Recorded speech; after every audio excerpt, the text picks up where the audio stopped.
പുള്ളിയും ഞാനോടെയാണ് സ്ക്രിപ്റ്റ് ചെയ്തത്. നമ്മുടെ നായകൻ രഞ്ജിത്ത് സജീവ്, പുതിയ താരങ്ങൾ ഇവരെ പലരെയും അറിയായിരിക്കും. ചിന്നു ചാന്ദിനി, ചിന്നു മൂലൊക്കെ പോയി നിൽക്കുകയാണ്. ചിന്നു 2 വാക്ക്. അല്ല, ഞാൻ നേരത്തെ പറഞ്ഞ പോലെ തന്നെ ഇതൊരു ചെറിയ പടമാണ്. എല്ലാവർക്കും ഇഷ്ടപ്പെട്ട് വേർഡ് ഓഫ് മൗത്തിലൂടെ മാത്രമേ ഇത് വേറെ ആൾക്കാരിലേക്ക് എത്തുള്ളൂ.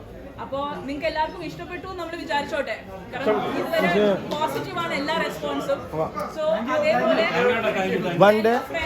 സ്റ്റോറി എല്ലാവരും സിനിമ കണ്ട് എങ്കിൽ നമ്മൾ എല്ലാവർക്കും നമ്മുടെ പടം കാണാൻ എല്ലാവരും വന്നതിന്. And please spread the word. Thank you so much.